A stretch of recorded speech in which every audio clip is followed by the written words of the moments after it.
It's Christmas season, which means it's time to whip out all the Christmas horrors. Today, I have come down from the attic to talk about my favorite holiday movie, which I pop in every winter solstice, and that is Black Christmas 1974. In this video, I will not be talking about Black Christmas 2006. Listen, I know people dislike that remake, which I understand. I just personally have a soft spot for it because I have a soft spot for cheesy early 2000s slashers. And that's it, because there's no other Black Christmas movies that exist. So, there's a lot of debate on whether or not Black Christmas was or is one of the first slashers. I personally fall into the camp that it is. Yes, John Carpenter cemented the slasher formula in 1978 with Halloween, but Black Christmas's inspiration on Halloween can be clearly seen from even the opening shot. Plus, if My Boy Bubba can be recognized as a slasher icon and Texas Chainsaw Massacre was released on the same year and same day, then Black Christmas is a slasher.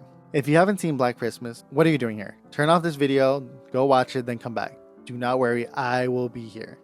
I'll be waiting right here. In this video, I will not be saying anything extraordinary for those who have watched other videos on Black Christmas or have discussed, with fellow horror lovers. But if you don't fall in either one of those camps, then stick around and you might get a nugget or two from this. Either way, I just wanted an excuse to talk about this great movie. Oh my god, I love it so much. Especially since a couple months ago, it celebrated its 50th anniversary. Now, what I'm about to say is extremely controversial, but I like Black Christmas more than Halloween. Now listen, personally, Billy is more terrifying to me than Michael Myers.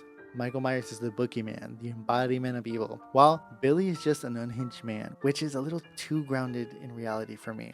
But let's put a pin on that for now. Obviously, refresher, Black Christmas is about a group of sorority sisters that are stalked and murdered by a killer during Christmas season after receiving threatening phone calls.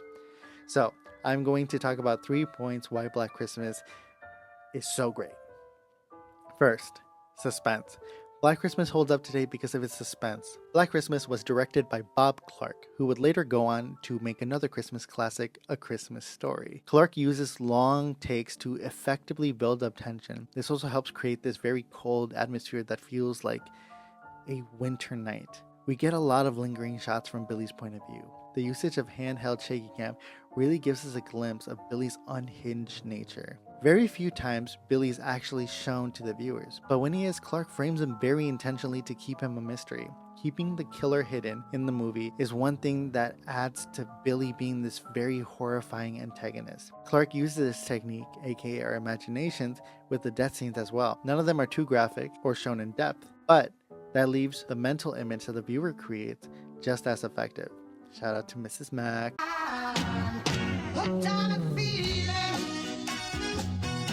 Second, the characters. All the characters are well written and seem believable. Having gone to college, a lot of the humor and the way the characters banter with each other is very realistic. Which, side note, this movie is actually very funny, which was so unexpected the first time I watched it. Clark gives these women different personalities and strong ones at that. But having these characters genuinely written adds a very somber tone to a few scenes in the movie. For example, the scene where Mr. Harris is first shown looking for his daughter Claire. It is so sad knowing that this father looking for his daughter will never see her again. Or when Phil gets emotional about the idea of her friends possibly being dead. And finally when Jess is screaming for Barb and Phil, knowing that the killer is inside the house. Desperately trying to hear a response from her friends is heartbreaking. Phil!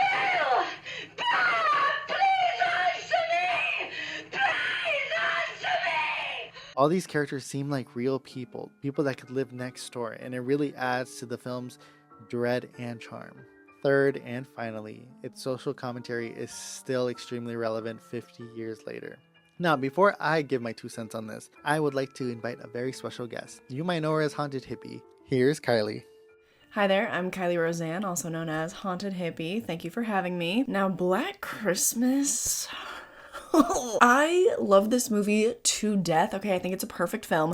First of all, I'm not totally gonna get into it because what hasn't been said about all the commentary and all of that. Just a reminder that all the struggles that they're going through in this movie are still 1000% applicable today. Shout out our fuck-ass Supreme Court. But within those conversations that this movie is having between Jess and Peter, my favorite thing about that is that they're not really even conversations. Peter is like, what? You can't get an abortion. You can't make that kind of decision without me. And she's like, I wasn't even gonna tell you. Jess Bradford was kind of ahead of her time in terms of just decentering men. And even though ultimately we find out there is a separation between Billy and Peter, the fact is it very well could have been Peter the entire time. Majority of violence that's inflicted upon women is done by someone that they know, typically their partner. Just done in such a poignant way where on the surface level, if you are not in the mood to be reading into all the sociological issues and everything, you don't have to. On the surface level, it's just an excellent horror film. And then if you want to make Jess a super relatable queen, you also can do that and be like, oh yeah, this is kind of my life right now. Ooh. But I think an underrated thing that makes this movie so relatable is Margot Kidder's character Barb, as well as Marion Waldman's Barbara, okay? I love both the Barbaras in this film. With Margot Kidder's performance specifically, I just love when a woman in a film gets to be herself unabashedly. I love that she has no social awareness. I love that there's no part of her character that's making herself smaller to make anyone in the room more comfortable. She's a very sexual person, she's a very funny person, and never dims her light around literally anybody. Now, older Barbara, I just thought that she was so real. I feel like surface level throughout film history, a lot of depictions of women have just been very tropey. I think typically in most movies, had this not been a super independent horror movie, Barbara, the house mother, would have been the more stereotypical kind of nanny figure. But the fact that we get to see her and her various stashes of alcohol and everything, and how she is a girl that loves to indulge, even on the job, hey, we're not perfect. I think it'd be pretty hard to live with a bunch of college girls all the time. The women in this movie are just written in such a strong way, and yet it's so understated, and I think that's what makes it so relatable to me. It's a movie that I think a lot more men need to watch because they don't know even all the subliminal ways that they make us comfortable or feel entitled to us and our bodies. A la Peter. Ugh,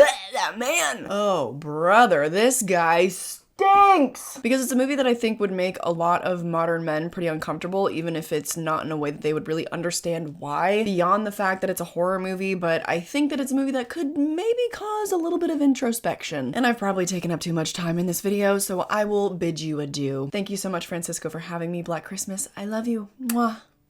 Thank you so much, Kylie. Now, let's talk about our queen, Jess. A final girl that predates the virginal status that Laurie Strode would cement in Halloween. Jess is a college student who finds out that she is pregnant but decides that she does not want to have it and wants to focus on her dreams and ambitions. Her boyfriend Peter does not accept Jess's decision, going as far as telling her that they will get married and raise this child. That's right, he tells her. Doesn't ask, he tells her. And they say romance is dead. But then Jess lays down some truth. You can't ask me to drop everything I've been working for and give up all my ambitions because your plans have changed. Be realistic.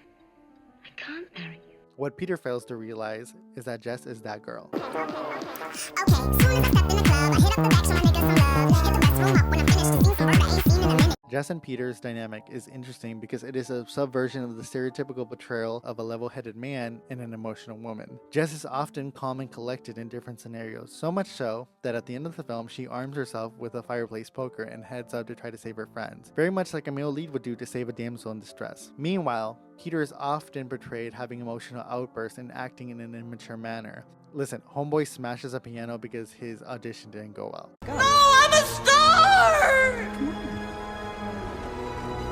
Please, I'm a star! This isn't too far from reality. As I said, women being more emotional is a stereotype. Men are just as capable of being emotional as women, but often portraying that in fits of rage, as Peter does. Or men are more likely to repress their emotions due to societal pressures or standards.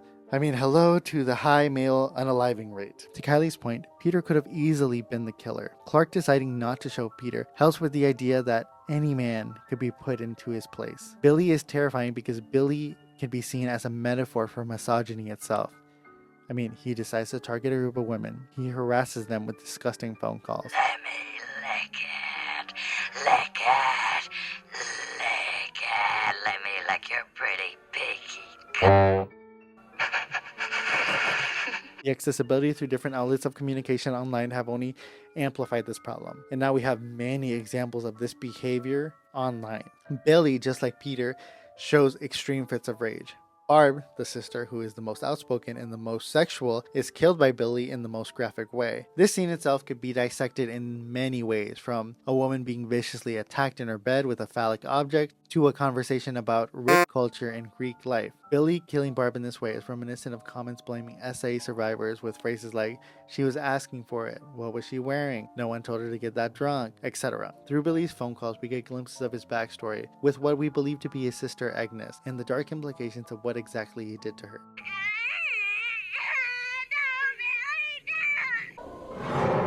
Agnes, don't you tell what we did, Agnes. Now, there are several moments in this film where the men undermine or do not take these women seriously. The cops don't even take Claire's disappearance seriously until her boyfriend Chris comes crashing in. Side note, we stand Chris. I mean, look at that fur jacket.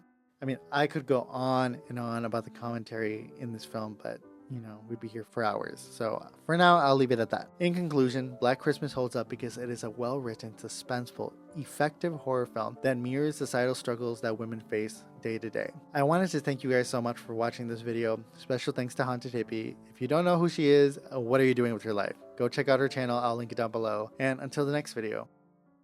Hey, Franny from the future popping in. I just wanted to make a little note here. This video was supposed to come out earlier, but because of holiday craziness, I didn't get to editing. But within that time, unfortunately, Olivia Hussey, aka Jess Bradford, has passed away. And I just want to give a little moment here to honor her.